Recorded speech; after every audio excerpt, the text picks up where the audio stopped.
So as an athlete, obviously being in a professional environment, you get the scrutiny goes up. Obviously, the pressure to perform each week, that's high, and then that can have a knock-on effect on your personal life at home. I mean, at first I didn't really, because I kept everything really close to my chest, so like a bravado thing, I wouldn't reach out, I'd hold it, I'd go for a walk on my own. But then that's literally the worst thing you can do, because it weighs you down and then it affects your training, and you know, symptoms manifest and it turns into something it shouldn't.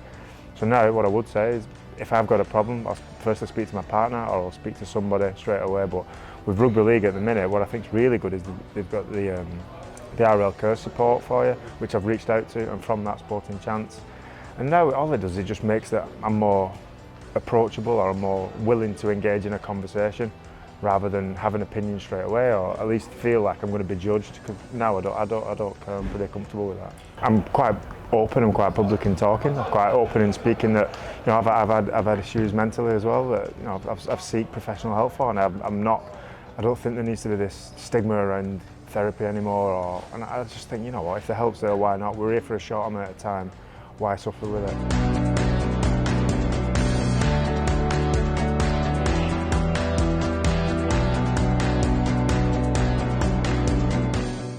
The two main strands of it are safeguarding and protecting everybody within the environment. Obviously there's a child welfare aspect throughout our academies, but there's also just a general player and young man welfare aspect and protection.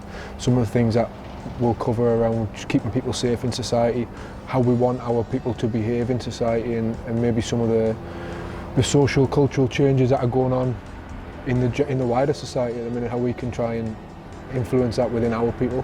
And the other strand being welfare, psychological support. Obviously off the back of the pandemic, everyone's been through an awful lot, so we're trying to just get ahead and provide a pretty in-depth and personalised welfare provision for all our players and staff throughout every age group at the club. If we end up helping one person within this club who feels like they've got no one to turn to, but end up turning to somebody within the welfare or somebody within the club because of the environment, then it's a good job. So three main ways that we're going to be looking at the mental health of the players and support staff. So first one is mental health check-in. So we're going to be doing that 3 times a year with support staff and players, just checking in with the general well-being. We're going to be doing daily well-being check-ins, so that's before training. Players are just going to fill in a form which is going to incorporate mental health aspects to it.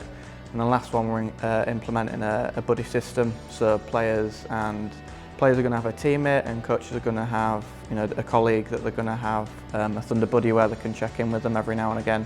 And we're hoping that these 3 tools are just going to encourage conversation around mental health, so players feel comfortable to discuss any concerns that they have. Yeah, so we're very much in that awareness stage of increasing awareness and increasing recognition and realising the impact of well-being and resilience and stuff. And I think gradually, as we create a culture where people feel safe, then we'll create more resilience within clubs. So I think it will then be about what individuals are able to bring. So whether that be more coping skills or better relationships or knowing themselves better so they become better athletes is hopefully where we'll take it. And what we're overall looking for is an increased level of safety for the club, from our junior sections all the way up to our first team and the management structure. In terms of my role within the welfare committee, my role predominantly is safeguarding advisor. So I've looked at the policy and procedures that obviously Thunder already have. They've been updated to include policies and procedures as well, because it's really important that if something goes wrong, if a child makes a disclosure of abuse, or if somebody sees something where a child's at risk of harm, that the coaches and all the staff here know exactly what to do about it.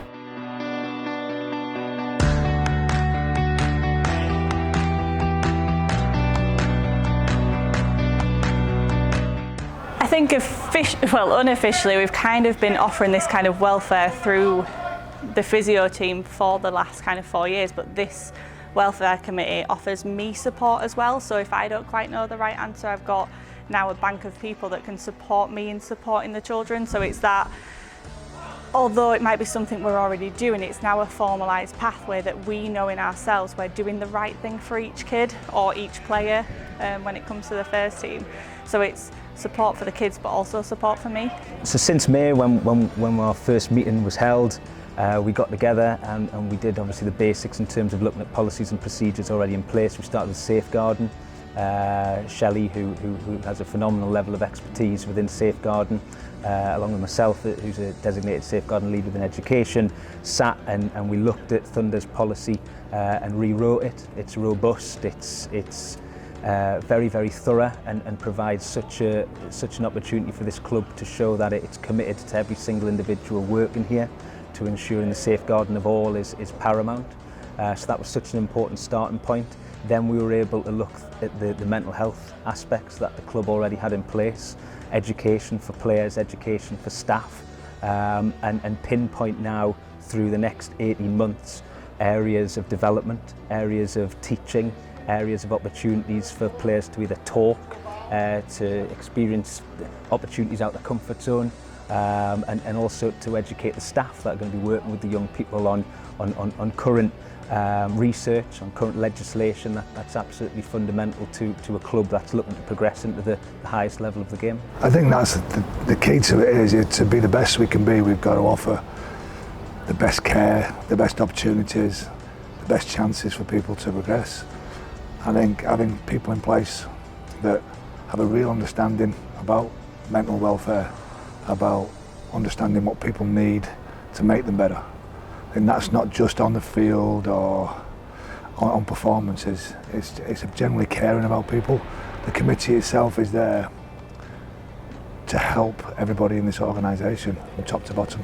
I think it starts at the top and it filters its way down. I think, from our ownership and for the people that are involved in our management and everybody that falls through that, we care. People are important, and organisations will grow, but they will only prosper with the people that are involved.